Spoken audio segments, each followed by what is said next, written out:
Assalamualaikum warahmatullahi wabarakatuh. Selamat pagi. Baik, ini perkuliahan awal sehingga saya akan menyampaikan untuk kontrak belajar atau kontrak perkuliahan yang disampaikan. Jadi pada mata kuliah ini disebut sebagai mata kuliah sistem pengaturan dengan kodenya 160330302, SKS-nya 3 SKS ya. Kemudian kelasnya kelas B, semesternya adalah semester 3. Dosen pengampunya adalah saya sendiri, Yulianto Agung Prabowo, dan mata kuliah prasyarat yang harus diambil sebelumnya itu adalah matematika lanjut. Untuk waktu kuliah kita mulai Senin jam 8 sampai jam 10.30 waktu Indonesia Barat. Kemudian metode kuliahnya adalah kuliah online nanti dengan menggunakan Google Meet.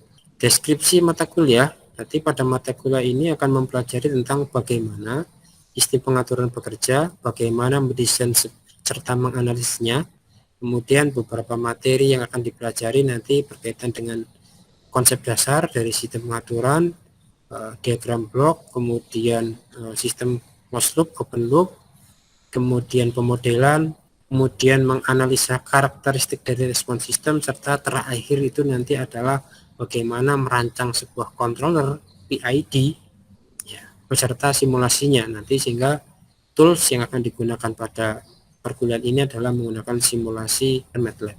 Capaian pembelajaran mata kuliah itu nanti mahasiswa mampu menjelaskan konsep dan prinsip pemodelan sistem, analisa kestabilan, menentukan spesifikasi respon, dan perancangan sistem pengaturan. Yang kedua, mahasiswa mampu menggunakan software simulasi MATLAB atau yang sejenisnya untuk menganalisa dan visualisasi dari respon sistem pengaturan. Pokok bahasan itu nanti ada pengenalan dasar sistem pengaturan, kemudian blok diagramnya, kemudian pemodelan sistemnya, selanjutnya adalah analisa kestabilan roots, analisa root locus, kemudian body diagram, kemudian perancangan kompensator, dan yang terakhir adalah perancangan controller P, PI, PD, dan PID. Nah, referensi yang saya gunakan itu nanti dua di sini. Ini teknik kontrol otomatis jilid 1 dan 2.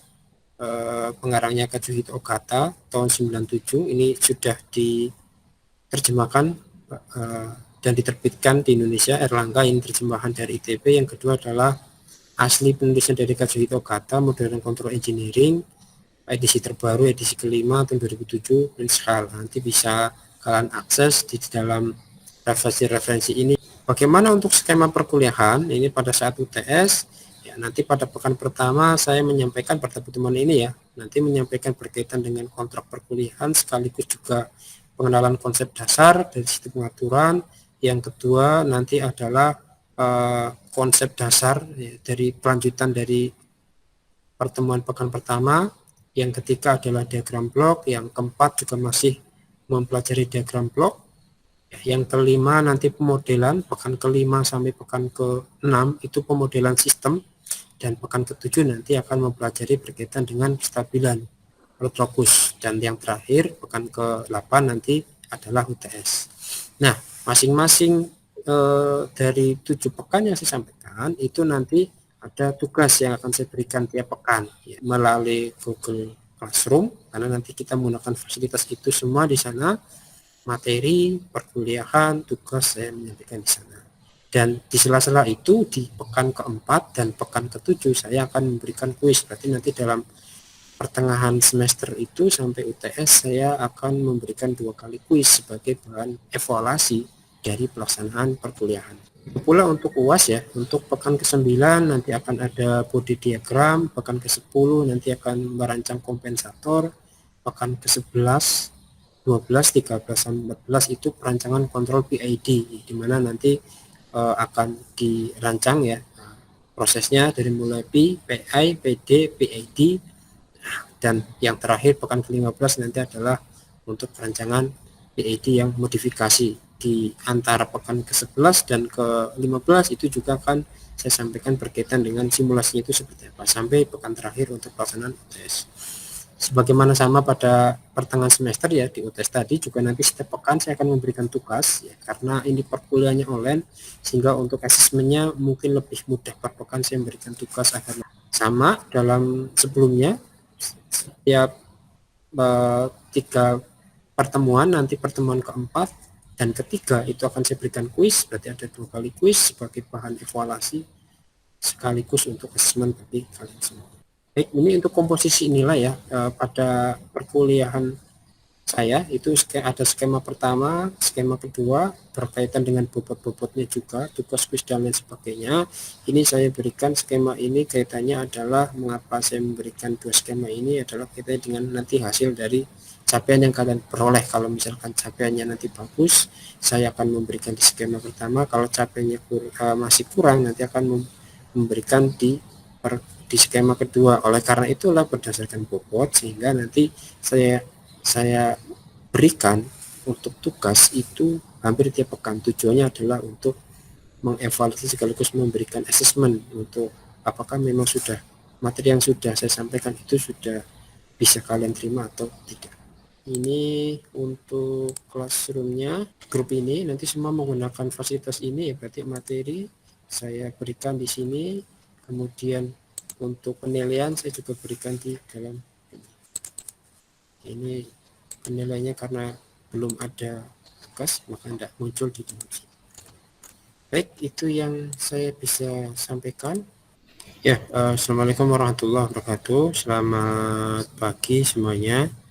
Ya, pada kesempatan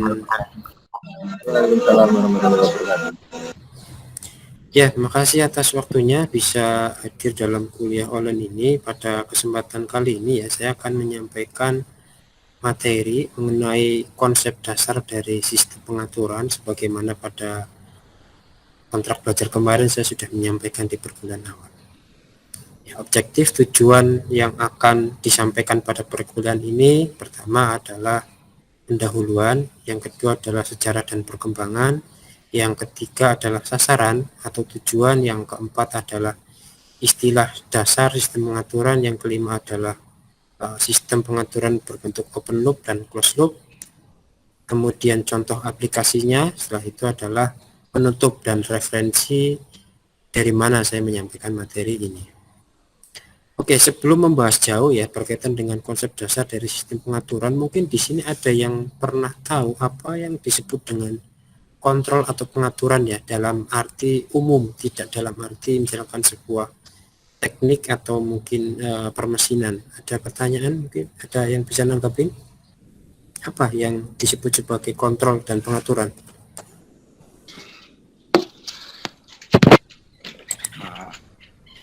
Ahmad Bagus mungkin mau berkomentar? Ya silakan. Saya boleh izin menjawab, Pak? Ya silakan. Kalau salah enggak apa-apa, Pak ya? Oh, enggak masalah. Ini pertanyaan bebas ya, berarti mendingan salah daripada nggak mau jawab seperti itu. Silakan, Ahmad Bagus. Kalau menurut saya sih kontrol atau pengaturan itu proses mengatur suatu sistem agar sesuai keinginan, gitu, Pak. Oke, seperti itu ya. Oke, ada yang lain mungkin dari siapa? Dari Elvira mungkin mau menyampaikan? Kalau menurut saya sih kontrol atau pengaturan itu adalah proses membuat sistem sesuai keinginan, Pak. Hampir sama kayak Mas Bagus tadi. Oke, berarti di sini intinya adalah agar membuat sebuah sistem itu sesuai dengan keinginan ya. Artinya dalam hal ini adalah apa yang diinginkan dari sisi inputnya maka sesuai dengan dari sisi outputnya. Ya, ada yang lain mungkin menyampaikan? Ada? Baik ya, selanjutnya saya akan menyampaikan secara pengertian dasar itu seperti apa. Jadi dari beberapa tadi disampaikan ya, dua mahasiswa tadi itu kurang lebih itu sudah benar ya dalam arti secara umum.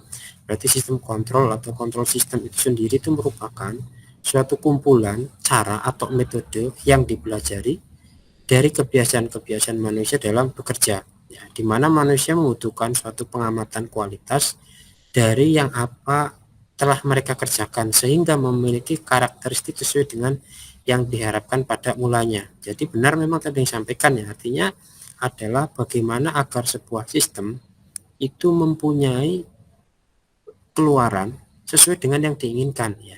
Keluarannya itu agar sesuai dengan diinginkan seperti apa? Maka di sana terdapat yang namanya cara dan metode yang digunakan agar keluaran itu sesuai dengan yang diinginkan. sejarah dan perkembangan itu sebenarnya juga sudah cukup lama ya. Yang pertama itu sudah dimulai sebelum Masehi ya, berkaitan dengan mekanisme regulator pengapung untuk water clock dan wine vessel. Ini pada saat era Yunani kuno 300 sebelum Masehi, artinya sudah lama sekali manusia itu sudah mulai memikirkan bagaimana agar sebuah sistem itu mempunyai keluaran atau karakteristik sesuai dengan yang diinginkan. Akhirnya nanti manusia berpikir caranya gimana, metodenya seperti apa. Kemudian ini oleh Cornelis Drebbel ya berkaitan dengan aplikasi atau penggunaan feedback system pada di Eropa, waktu itu di Holland, khususnya adalah untuk mengatur suhu sebuah pembakaran atau furnace yang digunakan untuk memanaskan sebuah indikator. Ya, berarti sudah mulai berkembang. Kalau yang sebelumnya masih untuk sebuah level, kalau ini sudah berkaitan dengan bagaimana mengatur sebuah suhu. Selanjutnya ada Dennis Pepin, itu menyampaikan penggunaan pertama kali pengendalian sebuah tekanan pada sistem boiler ya, atau disebut sebagai pressure cooker valve. Ini pada mulai abad ke 16 ya, 1647 sampai 1712. Artinya sudah cukup lama sekali. Ya, kemudian yang paling cukup fenomenal itu adalah penggunaan pertama kali automatic feedback control. Ini sudah sifatnya otomatis dan menggunakan feedback pada dunia industri oleh James Watt yang disebut sebagai flyable governor. Jadi pada saat awal mula revolusi industri itu banyak mesin-mesin yang sudah mulai digantikan yang sebelumnya menggunakan tenaga manusia dan tenaga hewan, itu mulai menggunakan mesin ya. Pada revolusi industri pada saat itu James Watt menemukan yang namanya flyable governor, di mana flyable governor itu fungsinya adalah untuk mengatur tekanan ini flow steam yang terdapat pada sebuah mesin uap itu sendiri. Nanti aplikasi untuk mesin uap itu sendiri, khususnya pada saat itu komoditas yang paling cukup ini yang mempunyai potensi adalah tekstil, maka digunakan untuk tekstil, dalam halnya adalah untuk mental benang dan lain sebagainya. Ini contohnya ya untuk flyable governor pada mesin steam yang digunakan di industri tekstil di Manchester, UK, di Inggris. Jadi sistem itu nanti flyable-nya akan berputar, kemudian putarannya itu nanti akan menentukan bukaan dari valve. Valve tersebut nanti akan mengatur secara feedback otomatis berapa jumlah steam yang akan melalui pipa yang diatur oleh valve tersebut. Ya. Kemudian ini masih berlanjut ya oleh J.X. Maxwell, itu memformulasikan studi matematis pertama kali untuk kestabilan dari feedback control di aplikasi pada governor. Berarti pada saat James Watt itu masih sifatnya adalah aplikatif di lapangan, tapi sudah mulai ada yang bagaimana untuk menganalisis secara matematis dari kestabilan pada sistem tersebut. Sampai ada nanti root, ini dari mulai root itu nanti akan menjelaskan kriteria dari root, terutama adalah untuk analisa kestabilan. Terus juga Lyapunov, ini juga untuk analisa kestabilan ya, pada pergerakan state system, sampai pada Sperry, ini sudah mulai 1910 ya, untuk pengendalian pada gyroscope dan autopilot, khususnya adalah untuk pesawat-pesawat terbang dan lain sebagainya. Minorski pada 1922 untuk automatic control untuk pengaturan kapal permukaan.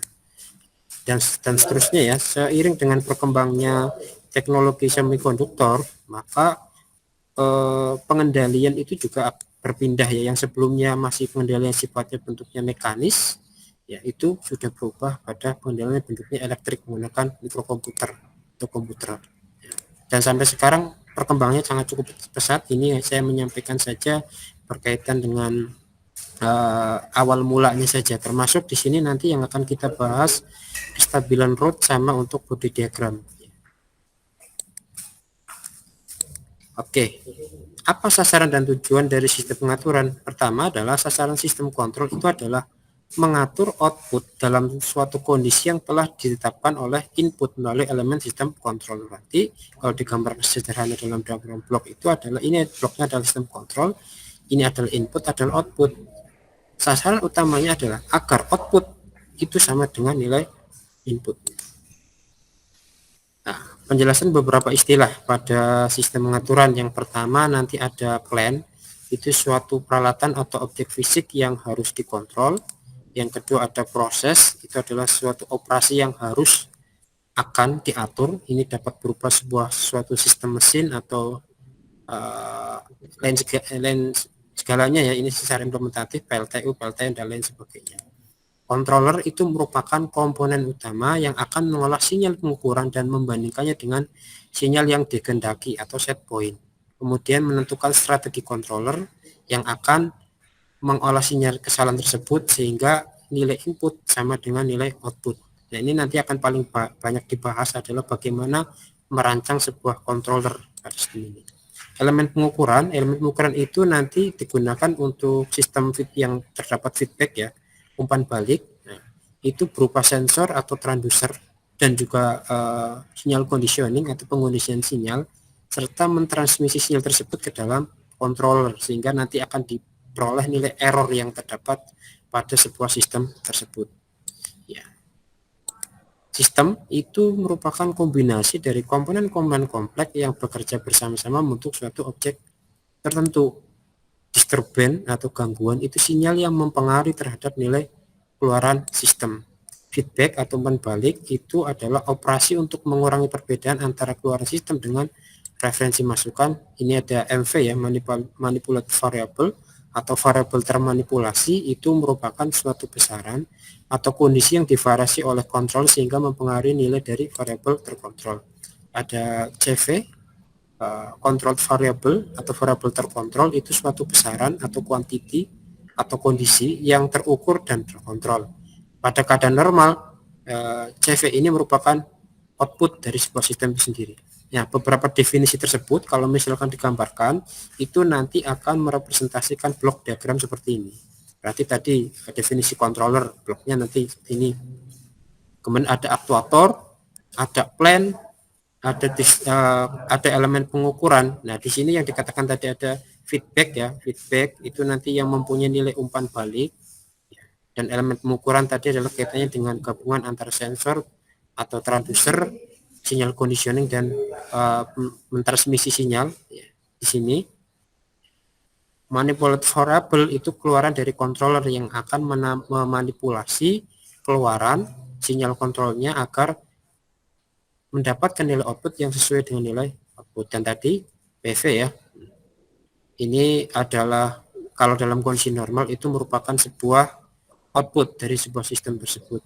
Dan ini nanti semua sistem itu punya disturban atau gangguan dari sebuah dari sistem tersebut. Artinya kalau misalkan sistem tersebut mendapat gangguan, maka nanti nilai input yang diperoleh itu mempunyai pengaruh besar, tidak akan sama dengan nilai outputnya. Oleh karena itulah fungsi kontrol akan mengolah agar nilai output sama dengan nilai input. Prinsip dasar utama nanti dari sistem pengaturan adalah kaitannya dengan diagram blok ini. Sehingga tadi mungkin cukup banyak ya untuk beberapa istilah-istilah. Sebenarnya istilah tadi hanya untuk memahami kaitannya dengan pembahasan konsep dasar dari sistem pengaturan, karena paling banyak ke depan nanti akan berkaitan dengan istilah-istilah yang tadi saya sampaikan. Nah, ini mengacu kepada sistem pengaturan open loop. Apa sih sistem pengaturan open loop? Itu sistem pengaturan yang mekanisme kontrolnya itu tanpa melibatkan sinyal feedback, sehingga elemen pengukuran tadi itu tidak ada. Kalau misalkan digambarkan dalam diagram blok itu seperti ini. Berarti hanya ada input, controller, aktuator, sama plan. Tidak terdapat feedback. Oleh karena itulah sinyal error tidak diolah oleh controller. Ya. Ya, contohnya misalkan adalah ini sistem pengatur open loop pada sebuah level tangki ini ya, pada level tangki. Berarti ini adalah sebuah tangki ya, di mana tangki ini ada supply debitnya ya, dari atas ini, kemudian di sini ujung dari tangki bawahnya ada sebuah valve. Nah, valve ini nanti akan dibuka atau ditutup oleh seorang operator. Kalau misalkan ini difungsikan sistemnya adalah sistem open loop, maka bisa digambarkan dalam diagram bloknya adalah di sini input adalah level yang diinginkan itu berapa, nanti seorang operator bisa ngamatin levelnya berapa. Kemudian sebagai pengambil keputusan atau controller itu nanti adalah otak. Kenapa? Otak dari operator itu nanti yang akan memberikan atau mengolah apakah levelnya sudah cukup tinggi atau terlalu rendah. Berarti kalau misalkan di sini levelnya terlalu tinggi, maka valve-nya akan dibuka. Keputusan untuk membuka dalam hal ini adalah tangan yang fungsinya dalam diagram blok adalah aktuator, dan plan-nya adalah berupa tangki. Ini contoh dari sistem open loop. Yang kedua adalah sistem pengaturan yang berupa closed loop. Ini adalah sistem pengaturan yang mekanisme kontrol itu melibatkan sinyal feedback. Kalau digambarkan itu nanti seperti ini, sebagaimana pada saat awal saya sampaikan tadi. Perbedaannya dengan open loop itu terdapat elemen pengukuran dan ada summing point yang akan membandingkan nilai input dengan nilai output. Ya, dan tambahan lagi adalah gangguan, disturbance. Contohnya masih dalam sistem tadi, cuma ini sudah berupa closed loop menggunakan elektrik ya. Di sini digambarkan kontrolernya, di sini nanti pakai controller. Ya, masih dalam sistem level ya. Kemudian untuk elemen pengukuran di sini menggunakan sensor level, berarti sensor level yang digunakan untuk mengukur berapa tinggi dari air yang terdapat di dalam tangki ini, dan untuk membuka tutup dari aktuator ini berupa valve.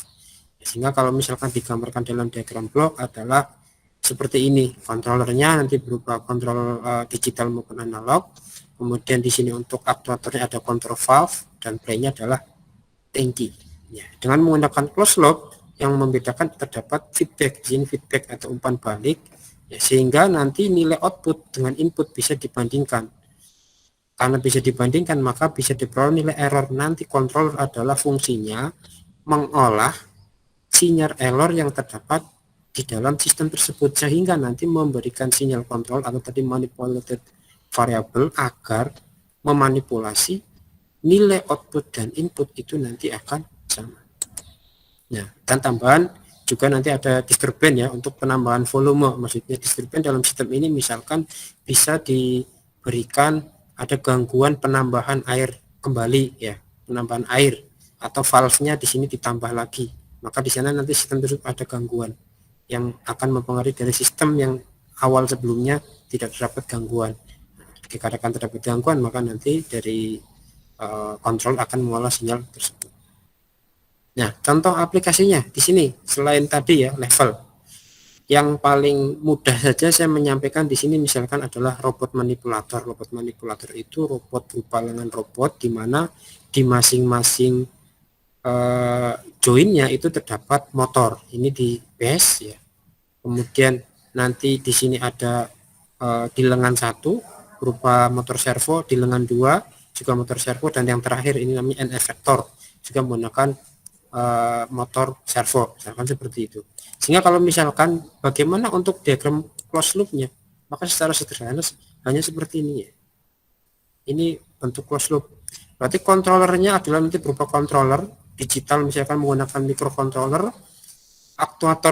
Aktuatornya adalah merubah sinyal keluaran dari microcontroller itu menjadi sebuah gerak, dalam hal ini adalah pakai motor servo, dan plan yang dikendalikan adalah lengan robot. Untuk mengetahui posisi dari gerakan lengan robot, maka di sini digunakan sensor posisi. Bisa misalkan menggunakan rotary encoder. Berarti pergerakan sudut. Ini kan nanti fungsi robot manipulator kan bergerak sesuai dengan fungsinya, misalkan memindahkan barang. Nah, pada proses memindahkan barang itu kan sudut yang dibentuk oleh masing-masing lengan itu kan nanti akan membentuk fungsi agar barang tersebut dapat dipindahkan. Oleh karena itulah masing-masing servo di lengan ini akan diberikan input berapa sudut yang harus dibentuk. Nah, untuk bisa mengetahui apakah sudutnya sesuai dengan input yang diberikan, maka di sini ada sensor posisi sensor. Misalkan tadi pakai rotary encoder. Dan tambah lagi adalah disturbance ya, pada sebuah lengan robot sendiri. Terus bagaimana misalkan itu kita pengen membuat sistem tersebut berupa sistem open loop, bisa saja seperti ini. Berarti tidak terdapat rotary encoder. di dalam atau sensor posisi di dalam SIM tersebut. Dikarenakan tidak terdapat situ, maka apabila sudut yang dibentuk itu melenceng dari sudut dari ini ya, dari output yang sebenarnya, maka tidak dapat diproses oleh controller. Kenapa? Karena dalam sistem open loop itu mempunyai kelemahan adalah tidak bisa memproses sinyal error yang terbentuk dari sistem tersebut. Apalagi misalkan diberi sebuah gangguan disturban pada lengan ini. Ya, sehingga di sini bisa disampaikan bahwasanya untuk sistem perbedaannya antara keunggulan dan kelemahannya. Untuk keunggulan closed loop itu ketelitiannya lebih bagus dan mengurangi efek non yang di atas dan distorsi atau gangguan. Kelemahannya juga punya, yaitu lebih sulit, rumit ya. Tadi ada penambahan untuk komponen pengukuran. Kemudian kecenderungannya itu terjadi osilasi atau ketidakstabilan pada sistem-sistem tertentu seperti itu. Oke, sebelumnya mungkin ada pertanyaan dari materi yang saya sampaikan. Saya Pak mau bertanya Pak. Oke, silakan. Disturban atau gangguan yang terdapat pada robot manipulator itu apa Pak? Berupa apa? Oke, baik ya, Faisal Fajri ya nanyaan Iya, itu Pak. ya. Oke, nah, saya kembali lagi di yang closed loop sini ya. Tadi saya menyampaikan ada gangguan. Sini disampaikan bahwasanya gangguannya atau disturbannya adalah sebuah gaya pada lengan. Berarti dalam lengan robot proses melaksanakan kerjanya itu kan dia harus mempunyai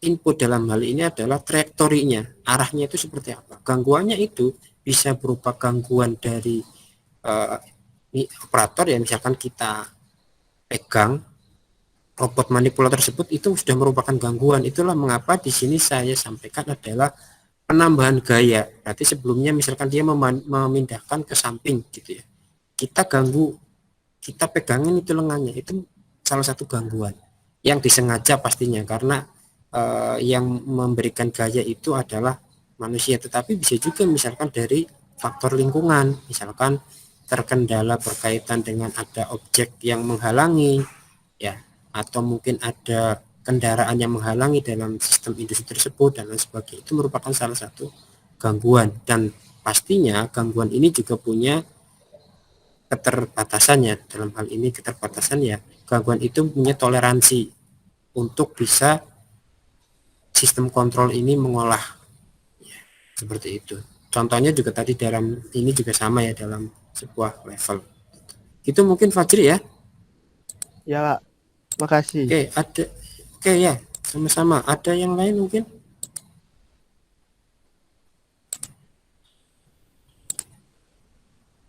Oke ya, sudah cukup ya. Oke, karena sudah cukup, sekian materi dari saya. Nanti ada tugas ya, yang saya akan sampaikan dan berikan di Classroom, Google Classroom, berkaitan dengan untuk membuat diagram blok dari sistem yang terdapat di dalam lingkungan. Oke, kurang lebihnya minta maaf. Sampai jumpa di dalam pertemuan pekan depan. Selamat siang. Assalamualaikum warahmatullahi wabarakatuh. Waalaikumsalam. Waalaikumsalam warahmatullahi wabarakatuh.